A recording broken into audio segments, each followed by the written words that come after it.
तारीखी शहर वरंगल में आईटी कंपनियों की आमद में दिन ब दिन इजाफा होता जा रहा है। चंद दिन कबल क्वाड्रेंट रिसोर्स कंपनी ने वरंगल में अपनी शाख कायम की, जिसके सबब हजारों मकामी अफराद को रोजगार फराहम हो रहा है। पेश खास रिपोर्ट।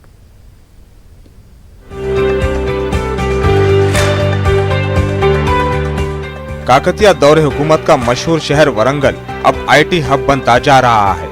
वरंगल को आईटी हब में तब्दील करने के लिए रियासती हुकूमत ने 2 साल पहले शहर के मजाफाती इलाके में 27 एकड़ पर मुश्तमिल आईटी पार्क कायम किया है, जिसके बाद कुकीज, काकतिया सॉफ्टवेयर सॉल्यूशंस, सेंट जैसी कंपनियों ने वरंगल में अपने ब्रांचेस कायम किए।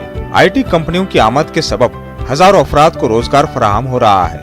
आईटी वजीर केटीआर ने चंद दिन पहले जदीद टेक्नोलॉजी से लैस सेंट और टेक महिंद्रा कंपनियों के ब्रांचेस का इफ्तिताह किया।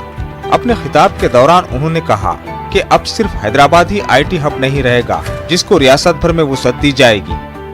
ఊహించిన దానికంటే వేగంగా ఇక్కడ ఐటీ విస్తరిస్తుందనే విశ్వాసం కూడా నాకు ఉంది.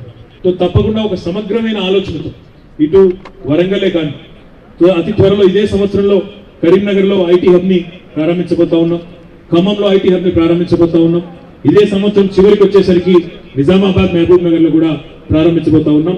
వచ్చే సంవత్సరం నల్గొండలో కూడా ప్రారంభించాలని ఆలోచనతో ఉన్నాం. ఈ రకంగా ఒక మంచి ఆలోచనతో ద్వితీయ శ్రేణి పట్టణాలకు కూడా ఐటీని తీసుకెళ్లాలి. హైదరాబాద్ లో కూడా ఐటీ అంటే కేవలం గచ్చిబౌలి, కొండాపూర్, మాదాపూర్ అన్నట్టు కాకుండా అన్ని ప్రాంతాలకి ఉప్పల్ గాని, నాగోల్ గాని, కోప్పల్లి గాని, ఇంకా దక్షిణం వైపు హైదరాబాద్ లో దక్షిణం వైపు మన ఎయిర్పోర్ట్ వెనకాల గాని ఆ ప్రాంతానికి కూడా తీసుకెళ్లాలనే ఒక దృఢమైన సంకల్పంతో రాష్ట్ర ప్రభుత్వం పనిచేస్తాం. बिल्डिंग कंस्ट्रक्शन कंपनी एल&टी की माइंड ट्री आईटी कंपनी ने भी वरंगल में अपनी ब्रांच कायम करने का फैसला किया है। कई एनआरआईज ने वरंगल में अपनी कंपनियों को कायम करने की रजामंदी जाहिर की है। वजीर आला केसीआर और आईटी वजीर केटीआर वरंगल को रियासत का दूसरा आईटी हब बनाने की कोशिश में है।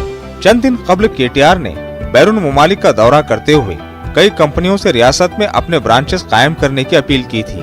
तारीखी शहर वरंगल में आईटी कंपनियों के क़याम से मकामी नौजवानों को रोजगार के मौके फराहम हो रहे हैं। Bureau report, news 18 Urdu.